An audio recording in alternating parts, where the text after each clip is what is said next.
ये तो मतलब तो कांग्रेस खुल के कहाँ बोल रही, बोले तो कम से कम कि राजीव जी ने करवाया, क्या? बोले खुल के। अरे हम बोल रहे हैं, हमको राहुल जी के मुंह से अरे एक शब्द अरे नहीं अरे निकला। भाई मेरी बात सुनिए, बोलने के लिए हम लोग हैं ना, राहुल जी की सेना। सर एक सवाल, अभी जो कुछ दिन पहले आपने देखा राम मंदिर का जो भव्य स्वागत कहा गया, अब उसको कहा जा रहा आधा अधूरा हुआ, पूजा हुआ, अशुभ हो, कैसे देखते? भाई हम लोग सनातनी हिंदू हैं, और सनातनी हिंदू जो हमारे ग्रंथों में लिखा है, किताबों में लिखा है, हमारे जो हमारे शंकराचार्य, जो चारों शंकराचार्य हमारे जो बोलेंगे हम तो वो मानेंगे। और चारों शंकराचार्य ने जो बोला है कि ये ठीक नहीं है, तो हम भी उसको ठीक नहीं मानेंगे, क्योंकि मंदिर पूरा नहीं बना है, मंदिर का अभी ऊपर का एरिया नहीं बना है। जल्दबाजी में मंदिर को इलेक्शन के चलते भाजपा ने खोल दिया, उसका उद्घाटन कर दिया।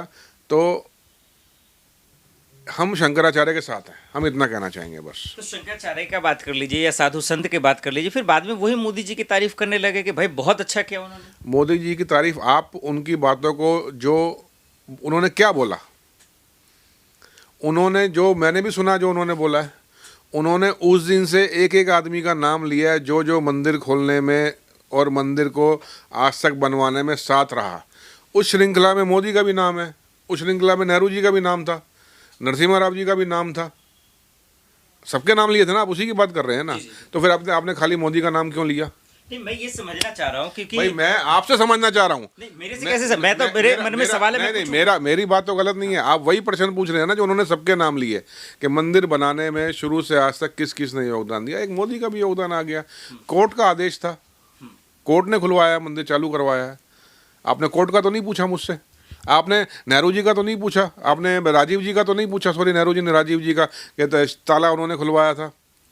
मोदी क्यों ये खुलवाया ताला? राजीव जी ने। हम बोल रहे हैं कांग्रेस को बैठ, अरे अब तो चिड़िया चुग गई सर। क्या चुग गई? मंदिर को चुगने के लिए होता है? मंदिर को चुगने की जगह है क्या कि चिड़िया चुग गई खेत? मंदिर आस्था का विषय है, मंदिर सबका अपना सम्मान है, धर्म का सम्मान है। आपका कोई भी मंदिर में जाता है एक ताकत लेके आता है कि हर चीज को इलेक्शन से आप तो लोगे। भाई जब आस्था का सवाल है तो फिर गए क्यों नहीं? कौन? कांग्रेस या फिर विपक्ष? कांग्रेस ने क्या बोला है? मंदिर पूरा होगा हम जाएंगे।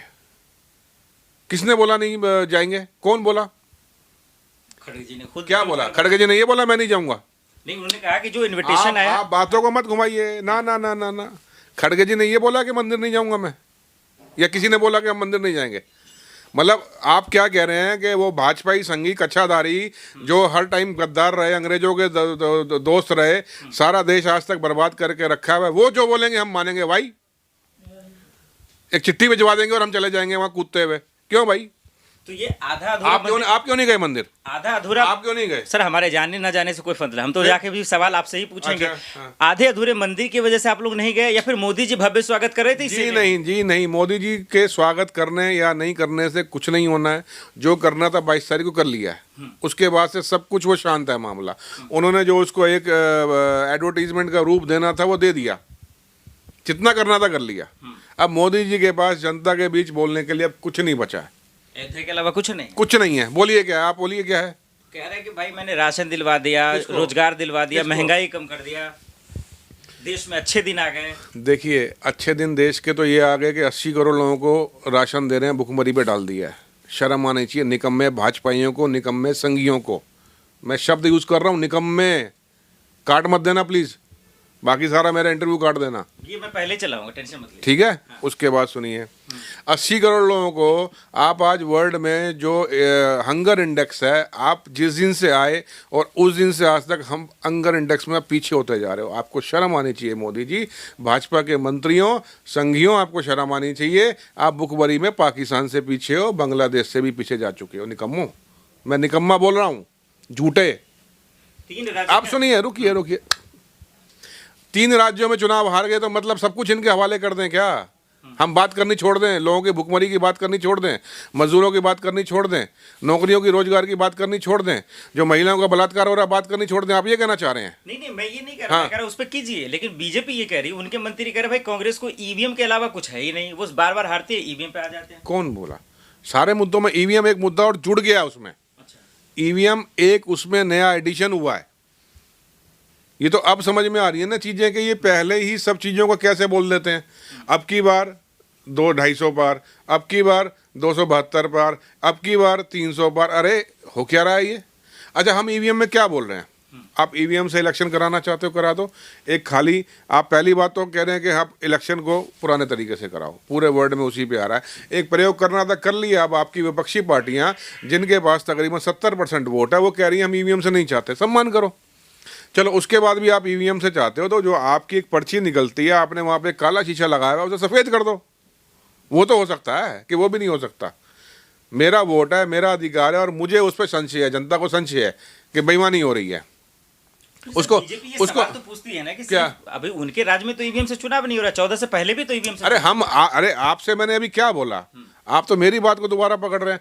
मैंने बोला एक प्रयोग था, हो गया, उस समय किया। अच्छा, आपको एक बात और बोले, हमारे एक बड़े नेता हैं राजा दिग्विजय सिंह जी, सीएम रहे हैं। जिस दिन से ईवीएम थी वो तो उस दिन से बोलते थे कि इसको चेंज करेंगे। आप उनके इंटरव्यू देख लेना। अभी पीछे भी उनका एक इंटरव्यू आया था कि मैं तो पहले दिन से बोलता था इसको हम चेंज करेंगे। अब एक प्रयोग हुआ, आज एक जनता के मन में संशय है। जनता के मन में संशय को दूर करने के लिए क्या करेंगे? जनता की मानेंगे या घमंडी और तानाशाह मोदी की मानेंगे? नहीं, एक सवाल तो लोगों के जहन में नहीं इस वक्त की लोग कह रहे हैं कि भाई मोदी जी का जो कामकाज है ये बोलता है, विपक्ष को सुनते तो कहते हैं ईवीएम भाई कामकाज क्या कामकाज? गुरुदेव मुझे कामकाज तो गिनवा दो मोदी के।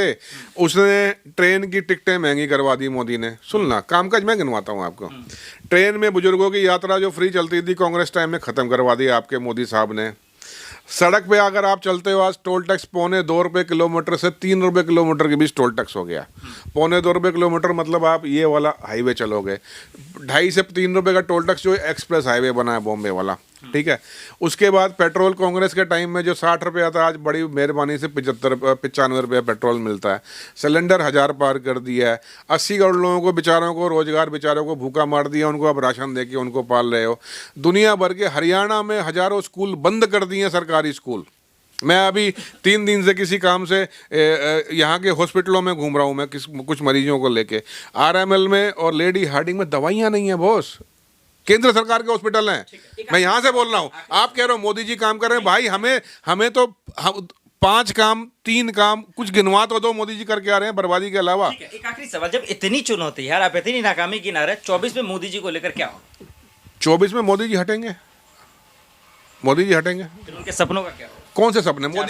मोदी के सपना तो खाली अडानी को वर्ल्ड का नंबर 1 बनाना था। मोदी का कोई और सपना नहीं है। भाजपा का सपना एक ही है कि पूंजीपतियों की दलाली करना। कोई सपना नहीं है भाजपा का। और राहुल जी पीएम बनेंगे? मैं ये नहीं कह सकता। इस बारे में मैं अभी नहीं कहूँगा इस चेयर पे बैठ के। राहुल जी पीएम बनने लायक एक नेता हैं हमारे। आज की डेट में भारत में अगर कोई नेता, उभरता हुआ नेता, और पूरे भारत को जिसने पैरों से नाप दिया हो, एक एक जगह जा कर के लोगों के बीच जा कर के दुख दर्द उनका सुन रहे हैं, समझ रहे हैं, लोग उनसे मिलने को बेताब हैं, तो वो उभरता हुआ सितारा नेता एक राहुल गांधी जी हैं।